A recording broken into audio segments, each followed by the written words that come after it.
You are listening to Fervent Word, an online Bible study ministry with teachings and tools to help you grow deeper in your relationship with God. The following message was taught by B Simmons in 2017. You can turn with me to 1 Samuel chapter 17, unless you're in junior high and high school. In that case, you can head out with Jonathan across the way. We're going to be here in 1 Samuel chapter 17 this evening. It is a very famous passage, a very famous chapter, because here we find the encounter of David versus Goliath. And so we're going to consider this encounter and what it means for us. But as we usually do, we want to begin by reading through a piece of the passage that we're looking at. And so we're going to look at verses 1 through 10 here of 1 Samuel chapter 17. And so let's read through this passage, and then we'll get into the message that God has for us this evening.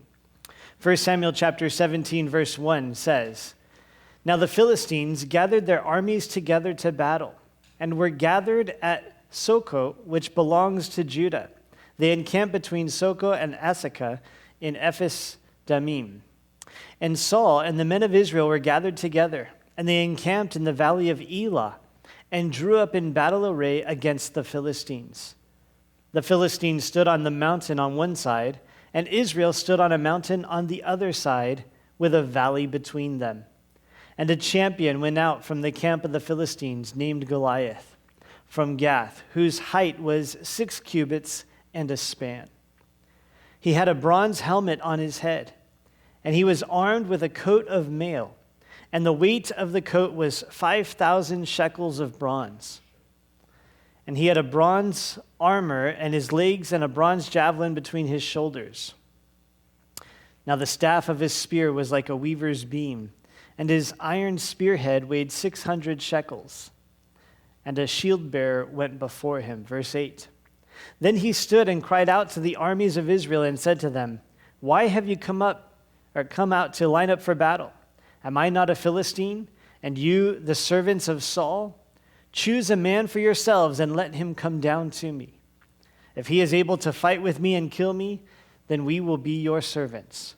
But if I prevail against him and kill him, then you shall be our servants and serve us.' And the Philistine said, 'I defy the armies of Israel this day. Give me a man that we may fight together.'" Here we are introduced to Goliath in 1 Samuel chapter 17 as he challenges the army of Israel, and really challenges and says, forget this army-to-army combat. Let's just settle this one-on-one. I'll represent the Philistines. You guys pick one guy to represent you, and let's settle this right here on the battlefield, just the two of us. Now, as we've been looking at the book of 1 Samuel, we've been looking at and considering the theme of pursuing God's heart. And now we finally got to David, who is the man who pursued God's heart, according to God's own declaration. He was a man after God's heart. And so we get to see that modeled and demonstrated in David here in chapter 17 as we look at this encounter. And so we're talking about this evening pursuing God's heart during giant battles. And I want to encourage you this evening to be thinking about right now some giant battles in your life. Perhaps giant battles that you've faced in the past, giant battles that you're encountering right now, or giant battles that are on the horizon for you, that you anticipate. You know that there are some things that one day you're going to have to deal with these things. One day these things are going to have to be addressed, and these things, and you know it's coming, and you're just waiting for that day. And as we look at the example of David here, we get some great insight for pursuing God's heart during these huge issues and huge things that we have to face in life. And so I want to encourage you this evening to be pursuing God's heart, to let David be the example for you for how to deal with these situations that you will face in this life. And as we look at verses 1 through 10, it gives us point number 1 for this evening, and that is, you will face giant threats. This is a fact of life. As Jesus gave the parable of the wise and the foolish builders, right? He talked about the wise builder who built his house upon the rock and the foolish builder who built his house upon the sand. He compared both of them to whether or not they heard the words of Jesus and did them. They both heard the words of Jesus, but the one who did the words of Jesus and lived out what Jesus said built his house upon the rock. And the one who heard Jesus but didn't do what Jesus said built his house upon the sand. But the interesting thing about that parable is both houses experienced severe storm. The torrents beat against both houses. And the only difference between them was one was built on the rock, and so it stood, and the other, when it faced the storm, collapsed because it had no foundation. And as we look at these first 10 verses here of 1 Samuel chapter 17, we need to recognize, first of all, and come to terms with this reality that we will face threats.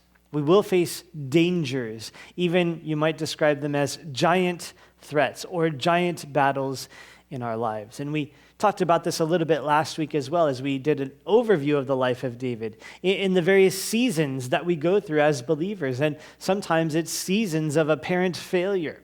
And there are seasons of great threats that we experience. And again, these are maybe things that you might be experiencing right now, that we go through these various times in our lives, and sometimes the threat is different than other times in our lives, but sometimes there's a huge family issue that is just looming over us in our lives and dominating, the things that are taking place. Sometimes at work, there's these huge situations, a big crisis, some type of, major event or major thing that is happening, and it's a giant threat. Sometimes we face medical issues in our lives, and it consumes us. And there's, and not even in a negative way in the sense like inappropriately consumes us, but it's all you can do to survive. It's all you can do to push on and to do what needs to be done to get better and get through that medical condition. Sometimes paying the mortgage is the giant threat that you face. Sometimes it's, direct spiritual battles, as we talked about on Sunday, the spiritual things that we face, as Paul explained in Ephesians chapter 6, that we don't wrestle against flesh and blood, but against principalities and powers and rulers of darkness of this age and the spiritual hosts of wickedness in the heavenly places. And we saw that there is the reality and the very dangerous threat of the enemy, and he has great power, and we need to be aware of that. And so there are some giant threats that we face in this life. There's big enemies that stand before us, and we need to pursue the heart of God in the face of those enemies. But first, we have to come to terms with this reality. You will face giant threats. It's going to happen. And if you don't feel like it's happened yet, well, you're next. That it's a reality of life. We're going to face these kinds of issues, that God doesn't shelter us from the storms of life. He helps us through them. He, takes us through the battle, but we still have to face the battle. And we still have to have the giant Goliath standing right in front of us many times. And this guy is really impressive. Now, jumping back here into chapter 17, verse 1, it tells us that the Philistines gathered their armies together to battle, and they were gathered at this place, and Israel was gathered on this place, and it's describing this two hills. And don't think of like massive mountains. Think of kind of like the foothills over here off of La Sierra, that area. It's like there are two hills, and then there's a valley in between. And so they're camped out on one side, they're camped out on the other side. They're right there facing each other, and then they would meet in the middle. And as they would have this setup and the kind of like this, show that they're putting on, the threats that they're giving to one another, out comes Goliath into the midst. In verse 4, it tells us, a champion went out from the camp of the Philistines named Goliath from Gath. And it says his height was 6 cubits and a span. Now, a cubit is believed to be about 18 inches, or the measurement from the elbow to the fingertip. So that varies depending on person. It also varies historically, so there's not an exact measurement. But 18 inches is the conservative estimate for a cubit. So 6 cubits, and then a span. A span is the distance from your thumb to your pinky. It's usually considered to be about 9 inches. So the reality here, as we look at Goliath, is that he was at least, conservatively, we're looking at probably 9 feet, 9 inches tall. 9 feet, 9 inches tall. This is the man who walked onto this battlefield and is going to now challenge anyone to hand-to-hand combat, to one-on-one duel. Now, 9 feet, 9 inches, I don't know how well you can picture that kind of size, so I wanted to kind of give you some perspective. So, starting to just compare Richard to myself, Richard's a whopping 4 foot 6 inches, and I'm 5'8". That's just a little joke. He's actually 5'6". Okay, so shorted him a foot. But by means of comparison, we also have Rick Dominguez, 6 foot 1 inch. And I was trying to think of anybody, in our congregation that's taller than him. I think he's probably the tallest at the moment. So, he's the closest to Goliath, although he's probably a little bit skinnier than Goliath was. But so you can kind of see the scale there. And then Goliath would have been a little bit taller. Now, you may or may not have noticed this image, but if you look back towards the door, right, attached to the light is that picture. You can't see it from this side because it's, facing the door. But turns out these lights are right about 9 feet, 9 inches tall. Goliath would have had to duck his head or he would have hit his head on these light fixtures that we have. I mean, that's the height that we're talking about. That's the kind of giant that faced the army of Israel. And now I would ask you to consider this evening, are you facing anything that big? Are you facing anything like that? And we do. We go through seasons. We go through battles. We have issues in our lives that pop up and that roar their heads. And there are these huge threats that you just stand there and look up and wonder, how on earth am I ever going to be able to survive this, much less be victorious? There was a big enemy now on the battlefield. But not only that, this big enemy had some heavy armor. Verse 5 tells us, he had a bronze helmet on his head, and he was armed with a coat of mail, and the weight of the coat was 5,000 shekels of bronze. And he had bronze armor on his legs and bronze javelin between his shoulders. So he's decked out in this bronze armor, and we don't know the total weight of everything, but it specifically says the chainmail that he wore, that was 5,000 shekels of bronze. Now, a shekel was a unit of measurement. And so it was a weight, that they would use to measure out things. And so when they measured this out, it required 5,000 shekels. That was the weight. Now, for us in our system today, that's equivalent of about 125 pounds. So picture the chainmail that he wore. I mean, have you ever been backpacking and, you kind of wrestle with that 30-pound pack? It's like, can we get it down to 20, please? I got to hike 4 miles, 125 pounds would have been just the chainmail, not to mention the rest of his armor and the things. They estimate it was probably about 200 pounds in total, all his armor together that he was, carrying and had on him as he was going into battle. And so this giant, by himself, he would have been, a huge opponent. But now he has this armor that is strong. It is, impenetrable, impossible to get past, you might imagine, or you might begin to think. But not only does he have this heavy armor, but he has powerful weapons. In verse 7, it tells us, the staff of his spear was like a weaver's beam, and his iron spearhead weighed 600 shekels, and a shield bearer went before him.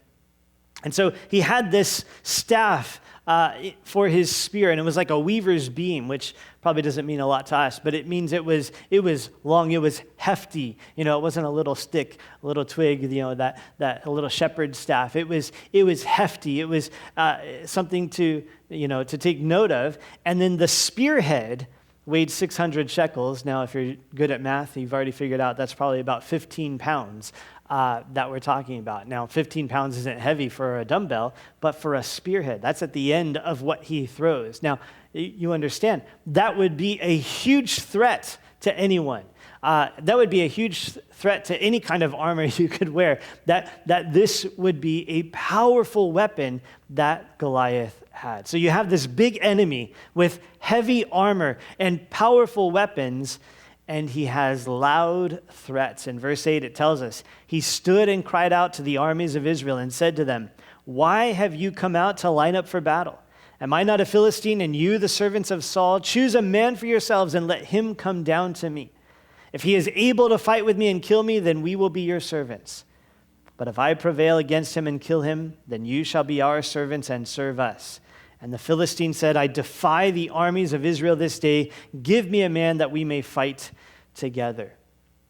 Here, Goliath is showing absolute defiance and disgust with the army of Israel, challenging them, calling them little girls, calling them big sissies, saying, "Come on, let's do it one-on-one. We'll fight on behalf of the armies." And he's shouting these loud threats. Very intimidating, you could understand, as he is there with his huge stature and heavy armor and powerful weapons. And now he's shouting at their face and saying, "You guys are weak and you're not going to be successful. You might as well give up right now." That is the challenge that Goliath is throwing at the army of Israel. And again, as we discussed on Sunday, this is a tactic of the enemy and something that he uses quite frequently, that he brings this intimidation against us. So again, I would remind you, you will face giant threats. You are going to have obstacles in your life that are large and loud and tell you just to quit, tell you just to give up. Are you facing things that big in your life? Facing things like that are huge and heavily armored and have powerful weapons and are a great threat to you or to your family or to your workplace or whatever the case may be, that these are the kinds of things that we face. Now, I think it's interesting to consider this. We're going to get into David and David facing this giant, but here's something you need to think about. This is not something that only David experienced because he was a man who pursued the heart of God, but this is something that all of the army of Israel faced. All of the army of Israel, including Saul, who was not seeking after God, who was not trying to please God, he faced this giant also. He had this giant in his life. And the point I'm wanting to make here is, with or without an all-out pursuit of God and a seeking to please God in your life, you're going to face these giant threats. You're going to have these huge issues and obstacles in your life. Now, the primary difference between David and all the rest who were too fearful to come against Goliath is David pursued God's heart. David walked with God and sought to glorify God. And because of that, he had what he needed to face the giant and to be victorious in that battle. And so we'll see that begin to develop in verses 11 through 27 as we come to point number 2, and that is, you can respond differently than others. Check out how the army of Israel responded in verse 11. It says, "When Saul and all Israel heard the words of the Philistine, they were dismayed and greatly afraid." And so Goliath comes out, again, with his impressive stature and heavy armor and powerful weapons and loud threats, and it has their intended effect on the army of Israel. They are intimidated. They are freaked out. It says they are dismayed, but I think it's interesting. Dismayed and greatly afraid. They weren't just dismayed, and they weren't just greatly afraid. But the author here is making a point to record for us they were both dismayed and greatly afraid. And I don't think that has to do, with the exact details of the definitions of these Hebrew words, but he is using this combination to describe to us the condition of their hearts and where they were at. They were absolutely in a position of helplessness. They weren't just a little bit troubled by this. They weren't, just greatly afraid, but they were absolutely undone. They had no idea how they were going to get through this. They had no idea what was going to happen. And it just emptied them of all willpower, of all strength. This is how the army of Israel responded. But David's going to come on the scene now, and he's going to respond differently. He's going to see the same scene, hear the same words, see exactly the same situation. But he's going to have a different response because David pursues God's heart, and he really does trust God. Verse 12. Now David was the son of that Ephrathite of Bethlehem, Judah, whose name was Jesse, who had 8 sons, and the man was old, advanced in years in the days of Saul. The 3 oldest sons of Jesse had gone to follow Saul to the battle. The names of his 3 sons who went to the battle were Eliab, the firstborn, next to him Abinadab, and the third Shammah. Verse 14, David was the youngest, and the 3 oldest followed Saul. Now we saw last week in chapter 16 that David is introduced to the throne room of Saul, in that as Saul had this distressing spirit, David would be on the scene to play the harp, and Saul would be able to be calmed and alleviate the pain and the things that he was going through. But it wasn't a permanent, full-time position. David would come and go, and that's what's being described here. He would be with Saul. Now as Saul's on the battlefield, David's been at home watching the sheep, going back to his original role. And in verse 15 it says, but David occasionally went and returned from Saul to feed his father's sheep at Bethlehem. And so there was this kind of constant back and forth. David would go for a little bit to be there, to play some music when it was needed, but then he would head back home. But now as he's going to be, in verse 16 it says, and the Philistine drew near and presented himself 40 days, morning and evening. Then Jesse said to his son David, take now for your brothers an ephah of this dried grain and these 10 loaves, and run to your brothers at the camp. And carry these 10 cheeses to the captain of their 1,000, and see how your brothers fare, and bring back news of them. So David's at home with his dad watching the sheep, and they're unaware of this threat. They don't know what has happened. The news hasn't reached them yet. And so Jesse says to David, hey, why don't you go check on your brothers? Here, take some supplies, go provide for them, and go see how they're doing. We haven't heard back from them for a while. Usually the battles are, don't take this long. We should have heard something back. So go see what's going on. And it tells us that for 40 days this has been happening, that over a month, Goliath has come out and shouted at the people and, been on the scene, this impressive looming figure over them, challenging them, and they're just sitting there in defeat. Verse 19. Now Saul and they and all the men of Israel were in the valley of Elah fighting with the Philistines. So David rose early in the morning, left the sheep with a keeper, and took the things and went as Jesse had commanded him. And he came to the camp as the army was going out to the fight and shouting for the battle. For Israel and the Philistines had drawn up in battle array, army against army.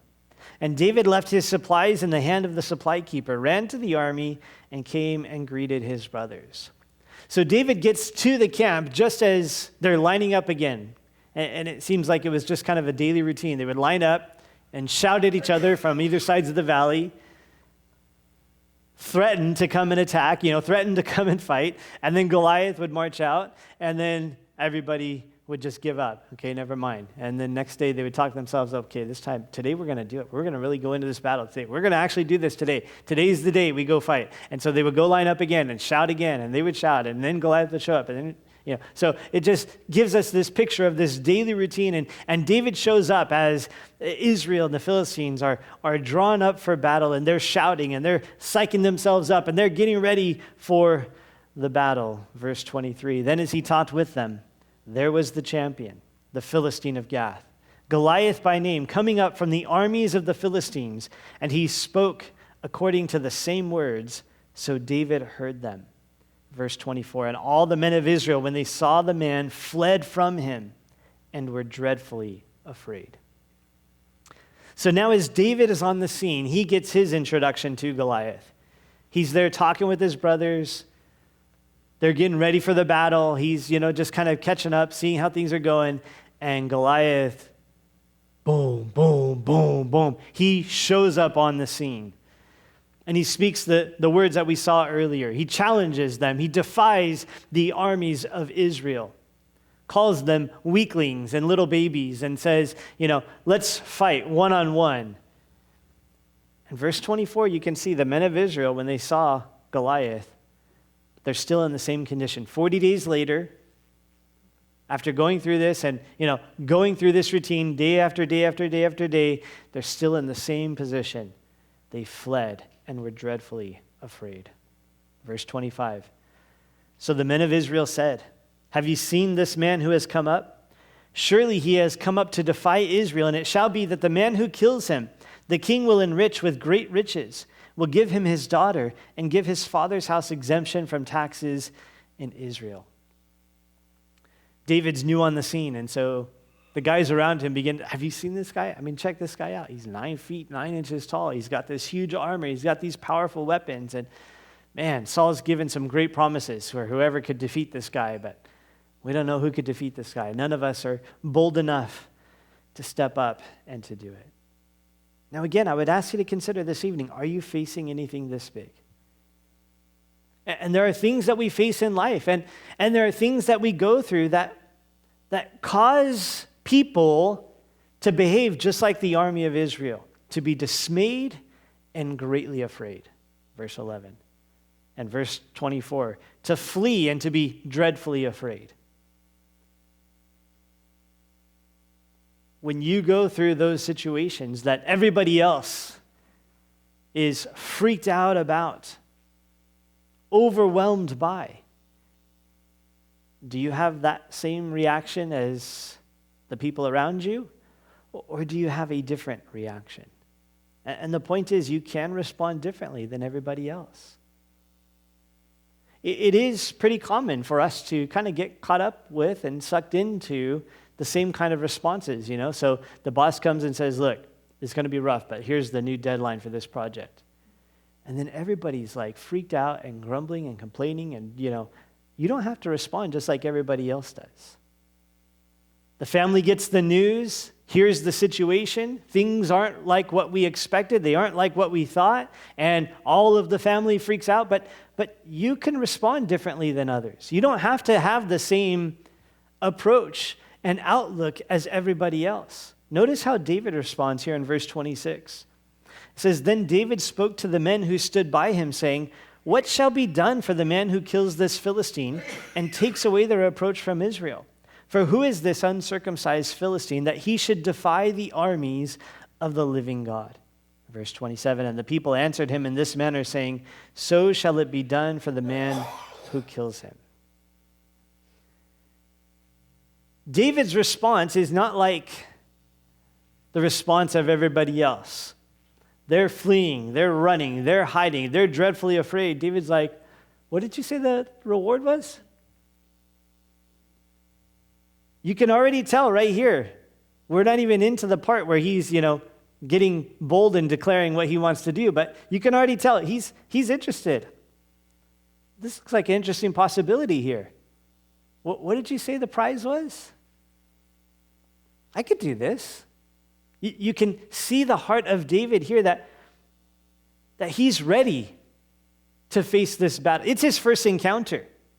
It's the first time he's introduced to Goliath. Everybody else is still freaked out after 40 days of this, but David is there and he says, this isn't that big of a deal. Now, as David approaches this, you need to understand David is able to have this attitude because of his pursuit of God's heart.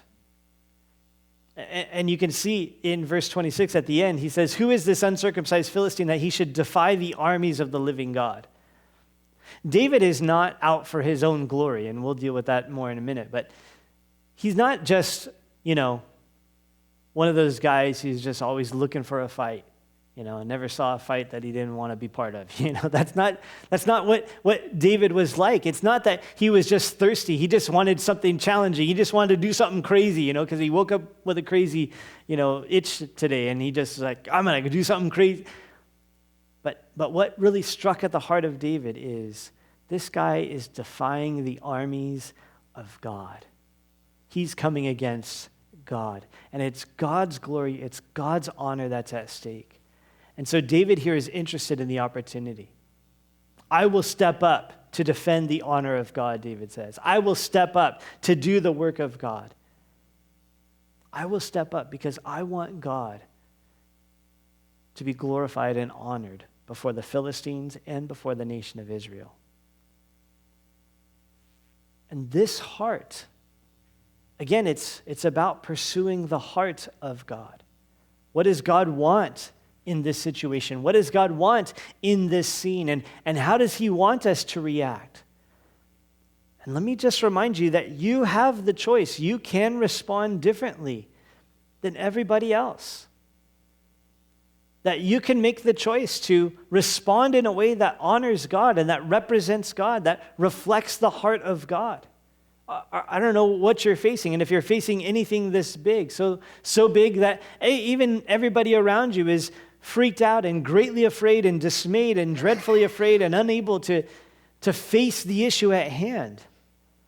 But you don't have to be overcome by that same fear, by that same dread. You don't have to respond the same way, but you pursuing the heart of God and desiring for the honor and the glory of God can have a different response. So, God's able to handle this. God's able to work even in the midst of this. As I was thinking about this point, I was reminded of Isaiah chapter 54, verse 17, where the prophet Isaiah declares, well, really God declares through the prophet Isaiah, "No weapon formed against you shall prosper, and every tongue which rises against you in judgment you shall condemn. This is the heritage of the servants of the Lord, and their righteousness is from me, says the Lord."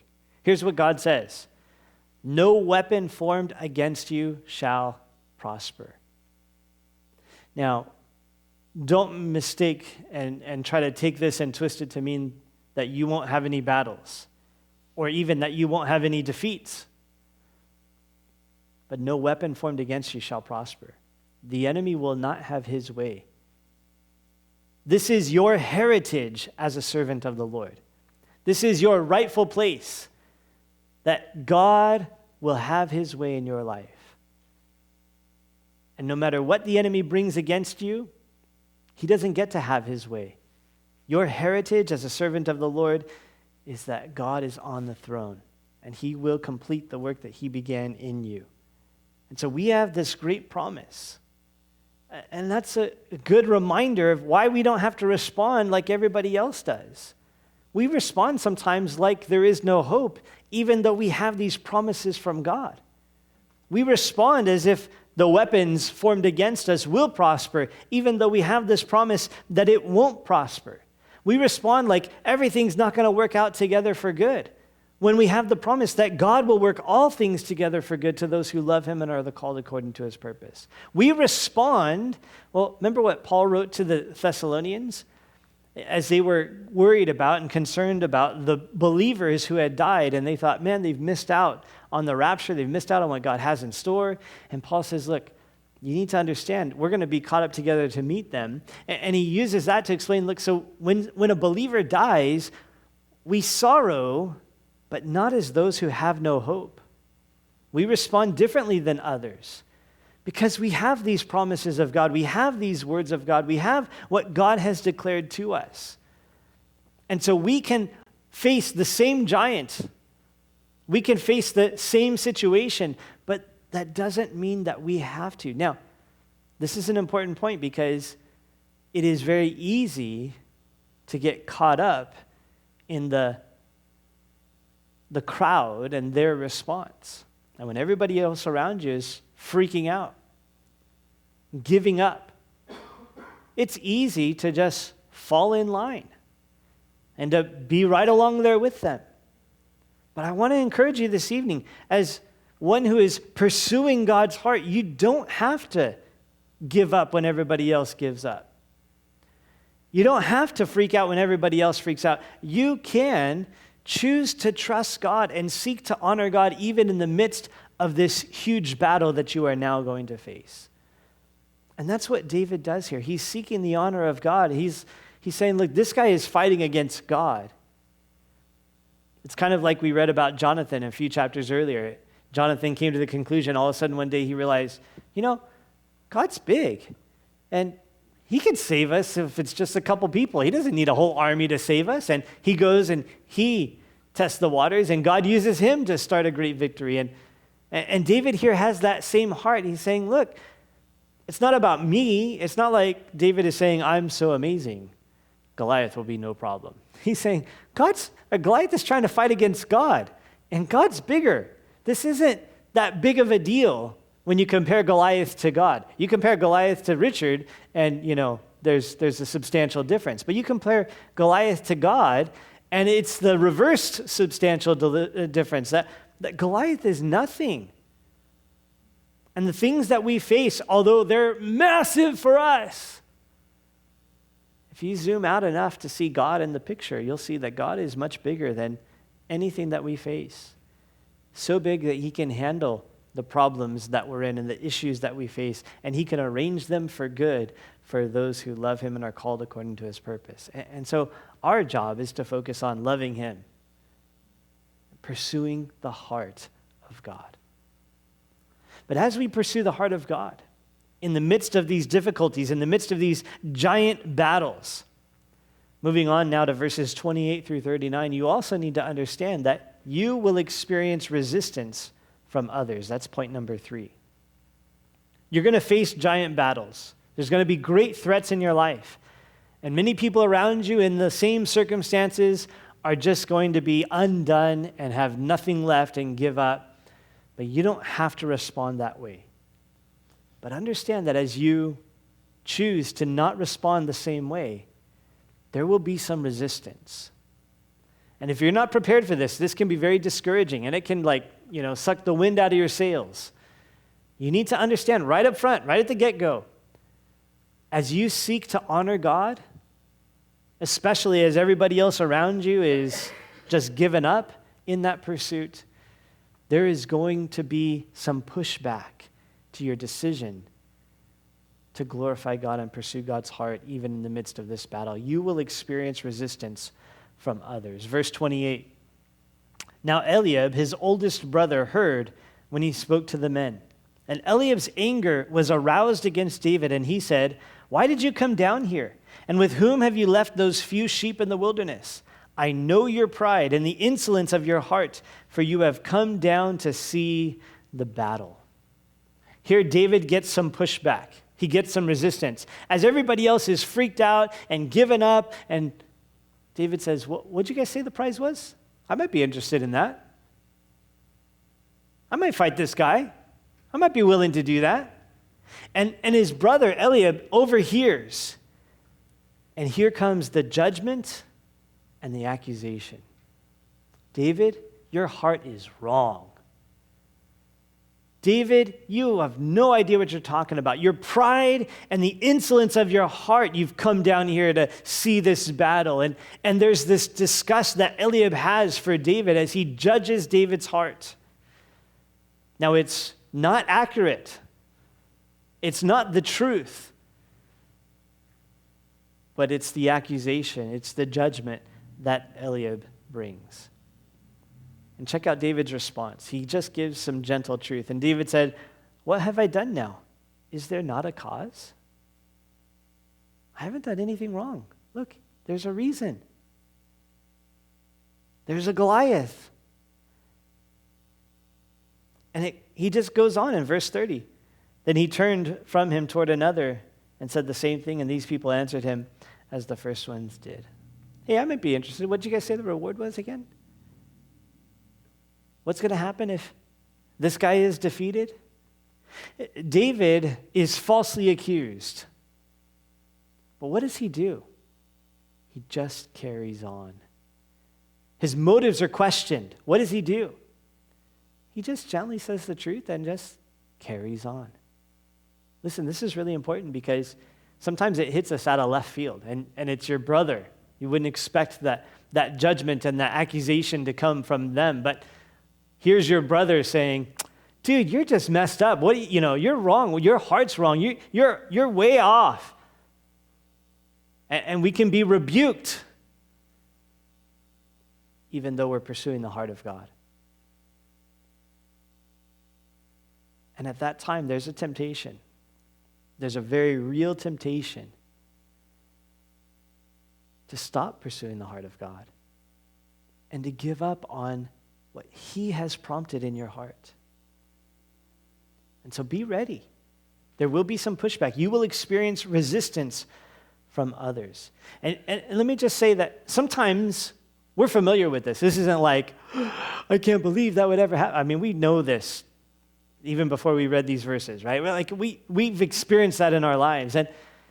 And within the church, I would suggest that sometimes we hold back from doing what God puts upon our heart because of our anticipation of what other people might think or what people might say is going on in our hearts. And can I just say, stop that? Just stop it. Listen, if God puts it upon your heart to do something, if God directs you to go pray, if God directs you and puts it upon your heart to step out in faith and do something new, if God puts it upon your heart and stirs you up, go for it. And you can be paralyzed and to think, well, I don't know, Dave's going to think I just am out for my own glory and I'm just trying to, establish my kingdom and gather my following and get well known and be famous on Twitter, that.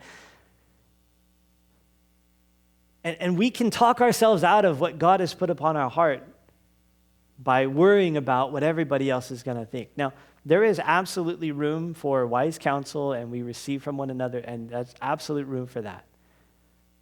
But don't let other people's opinions and their, estimation of you and your heart stop you from actually doing what God has called you to do. And sometimes we do it to ourselves because we wrestle with, we have this desire to teach, let's say. And I'm using that as an example because that's one I'm very personally familiar with. It's kind of a weird thing to be gifted to teach. And there's all kinds of weird battles that you have to fight in your mind. And sometimes you wonder, am I doing this for my sake?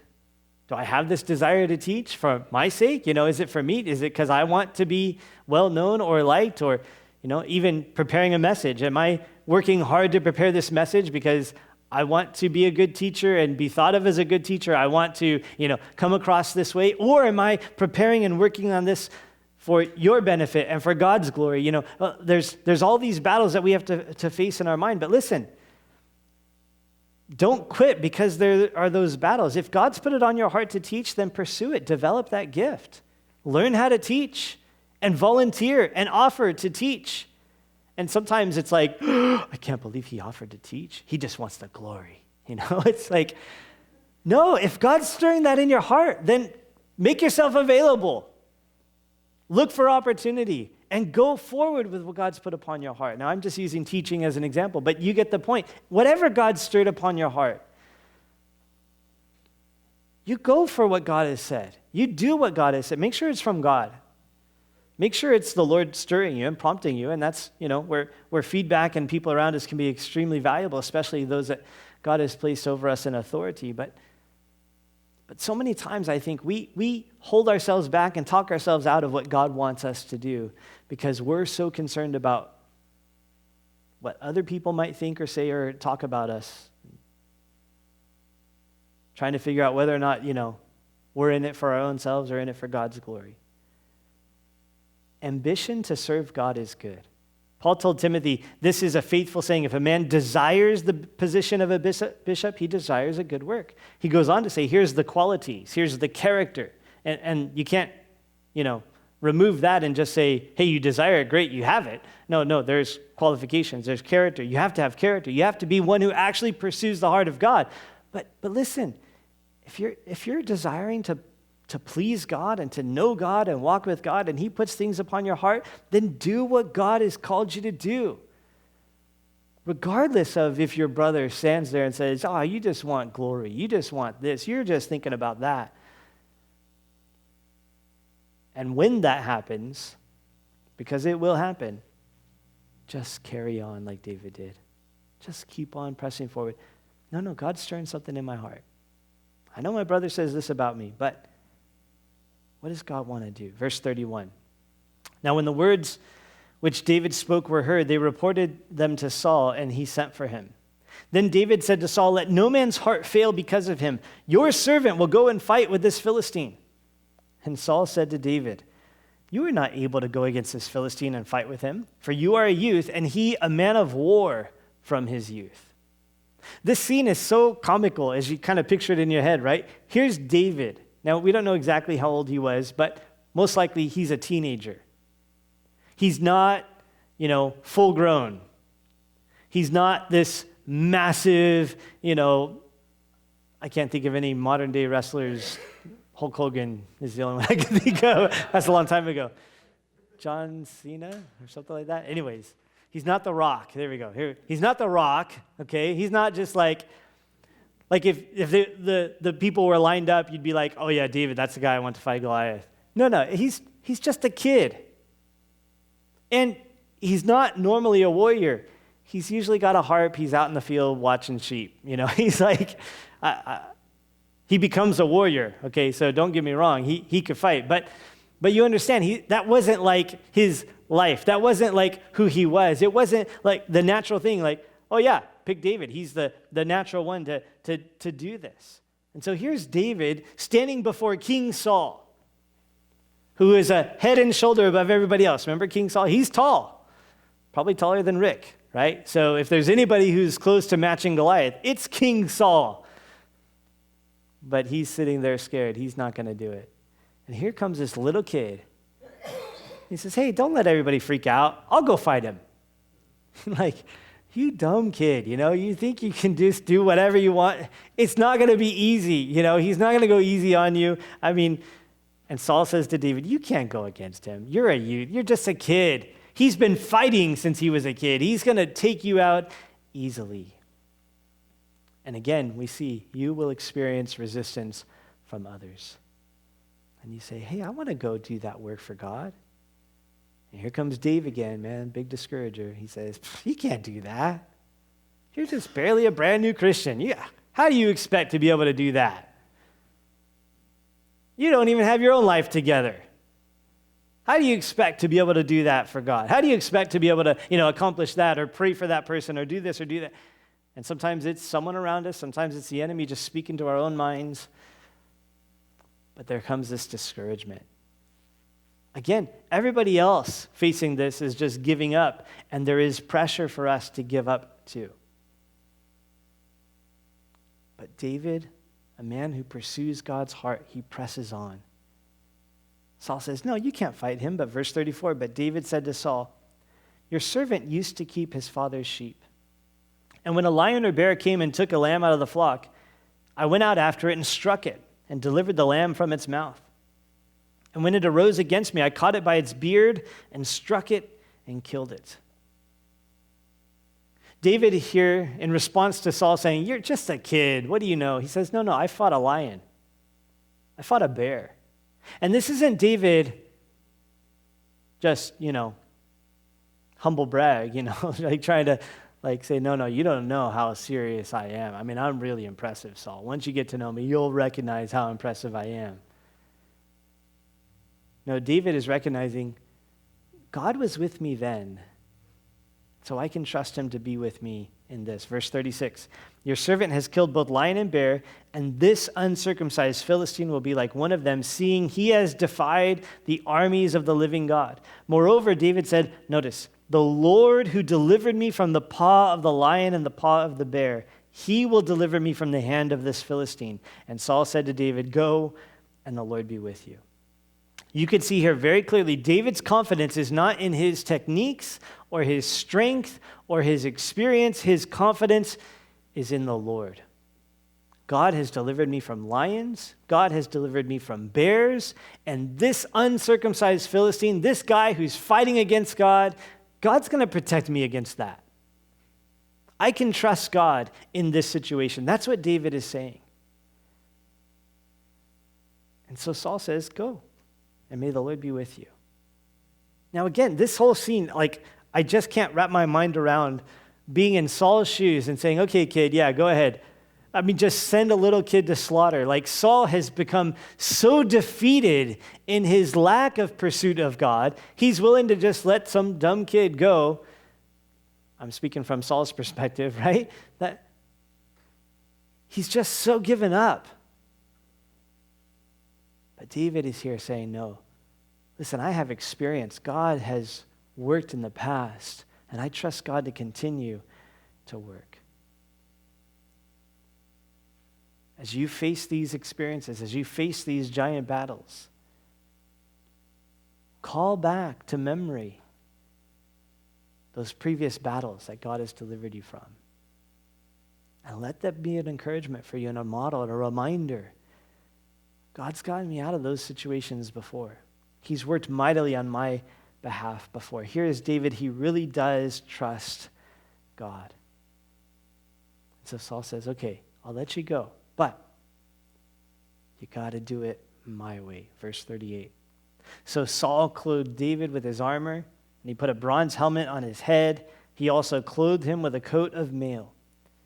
David fastened his sword to his armor and tried to walk, for he had not tested them.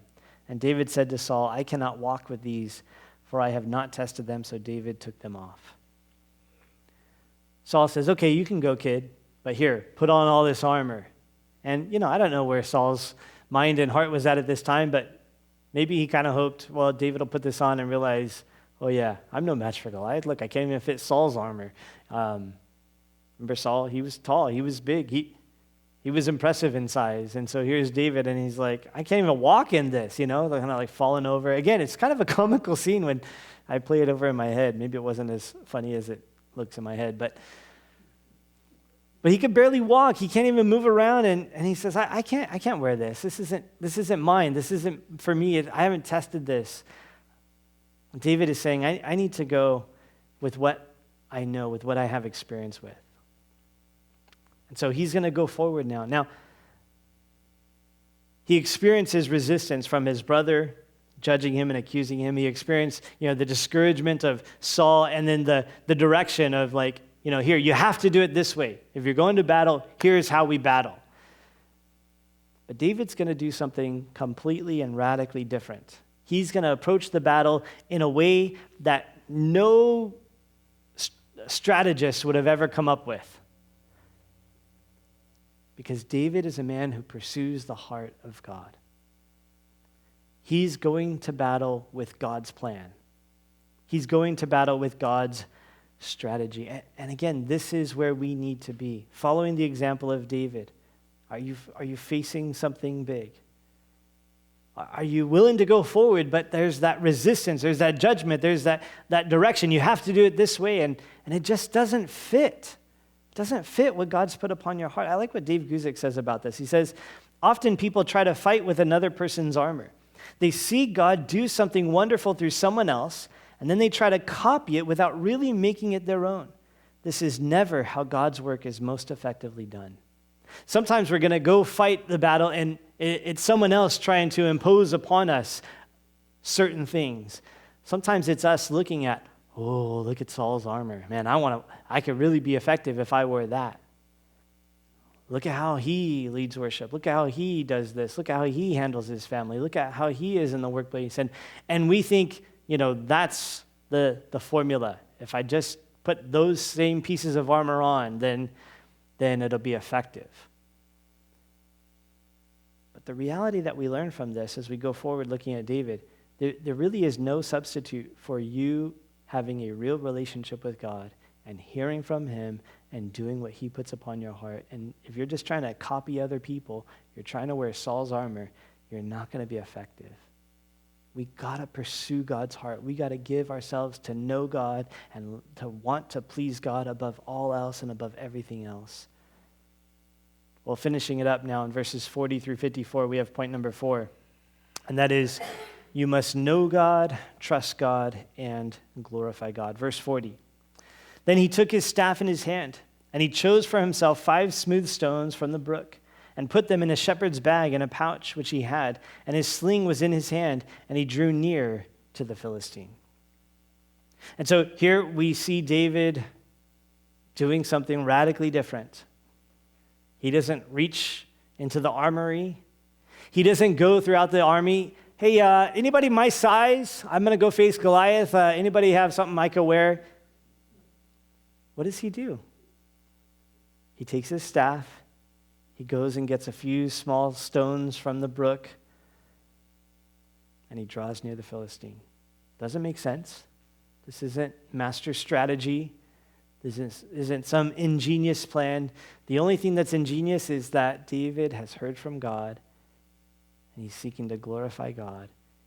And so he's going forth at God's direction. David wasn't comfortable in Saul's armor. And his trust wasn't in, I have to have this superior armor. His trust wasn't in, I have to have better weapons. He trusted God to use the simple tools that he had. And listen, this is really important. We can be so caught up in the tools sometimes. So, enamored with, well, I could really be victorious in this battle. I could really accomplish great things, if only I had this or that. And the reality is God can take you. And you might think, man, somebody else could pray for that person way better. God might say, not in my handbook. I pick you. Paul tells us that God chose the foolish things of the world to confound the wise. David says, I'm not going to try to fit somebody else's mold or fit somebody else's armor. I'm just going to use what God has given to me. You know what I have experience with? A sling. I know it's not really impressive, but God's called me to this. I'm going to use what he's given to me. I'm not going to try to force him in some mold that others expect of me or that I think is going to be successful. David is not trusting in himself or in his tools. He's trusting in God. God can use the simple things. Verse 41. So the Philistine came and began drawing near to David, and the man who bore the shield went before him. And when the Philistine looked about and saw David, he disdained him, for he was only a youth, ruddy and good-looking. So the Philistine said to David, am I a dog, that you come to me with sticks? And the Philistine cursed David by his gods. And the Philistine said to David, come to me, and I will give your flesh to the birds of the air and the beasts of the field. Then David said to the Philistine, you come to me with a sword, with a spear, and with a javelin. But I come to you in the name of the Lord of hosts, the God of the armies of Israel, whom you have defied. This day the Lord will deliver you into my hand, and I will strike you and take your head from you. And this day I will give the carcasses of the camp of the Philistines to the birds of the air and the wild beasts of the earth, that all the earth may know that there is a God in Israel. Again, here it's clearly revealed. Where's the heart of David in all of this? He knows God. He trusts God, and his desire is to glorify God. I like the picture here. The Philistine, Goliath, he sees the commotion, right? He sees, all right, the crowd's partying. All right, someone's coming. All right, armor bearer, come on, take my shield. And he gets ready. He starts to get ready for the battle. And then all of a sudden,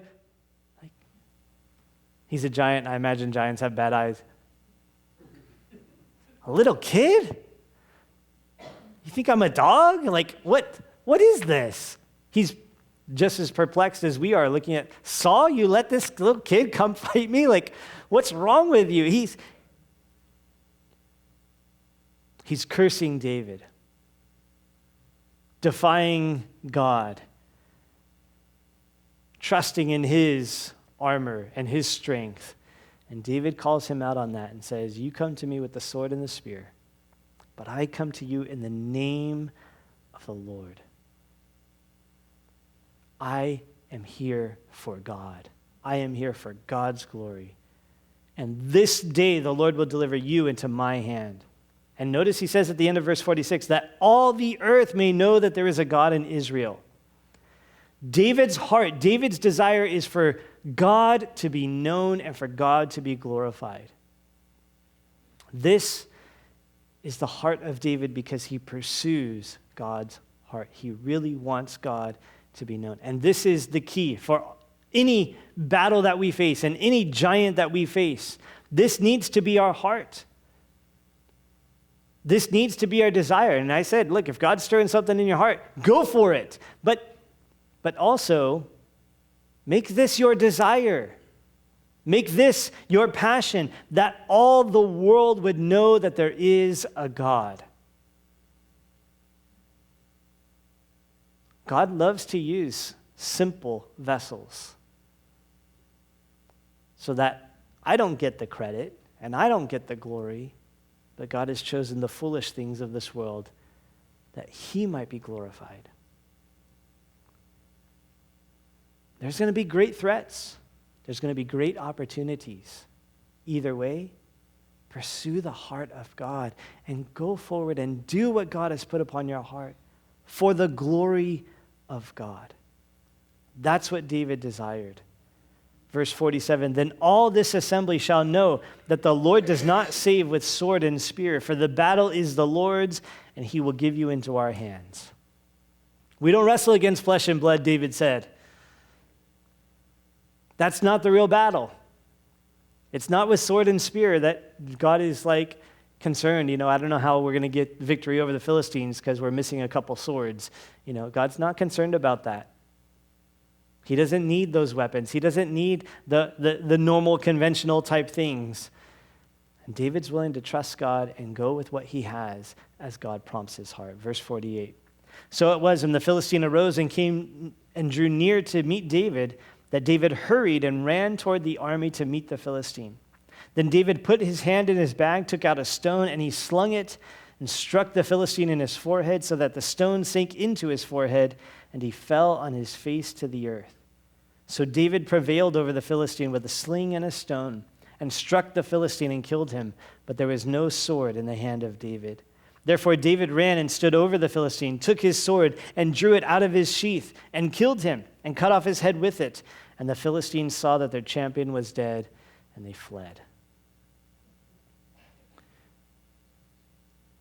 David goes forward, trusting God, using simple tools.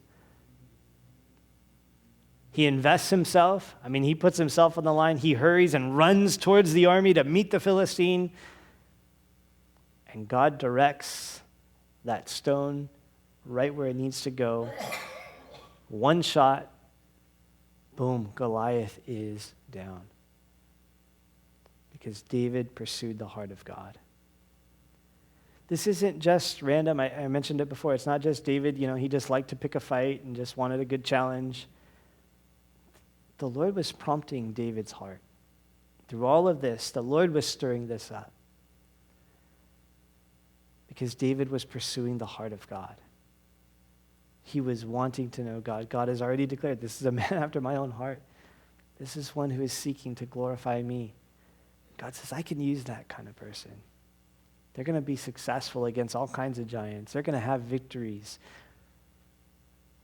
God's still looking for that, and he's still able to work. And so, again, considering all the battles that we face and the giants that we face, we could face a variety of things. And you could try to fix your family problem using the armor of the person next to you, and just like everybody else trying to fix the same problems with the same tools and not being very effective. But do you know God? Are you doing what God is putting upon your heart? Are you following what he is saying because you are pursuing the heart of God, that the thing that matters most to you is that God is honored and glorified in your life? You can have victory in that situation. You can come out differently. You can approach it differently. You don't have to respond and have the same results as everybody else.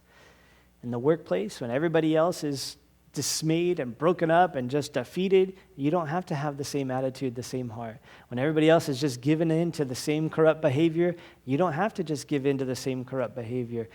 You can do different. Pursuing the heart of God and responding as God speaks to your heart. And again, on and on and on, any difficulty we face, these truths apply. We have for us a great model in David, a man after God's own heart, encouraging us to do the same, to pursue God's heart. And in doing so, we can face giant battles. Amen?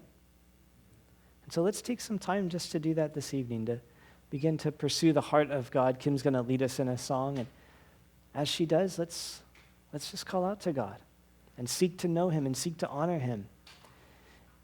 At any time during the song, if you feel the need, you're prompted by the Lord to pray for one another. Don't talk yourself out of it. Don't worry about someone judging you for why you might be praying for someone. Just do what God puts on your heart. Pray for one another, encourage one another, ask for prayer, whatever needs to happen. Let's take this time, spend it with God, and pursue his heart and respond as he speaks to our hearts. Let's worship the Lord together. We pray you have been blessed by this Bible teaching. The power of God to change a life is found in the daily reading of his word. Visit ferventword.com to find more teachings and Bible study resources.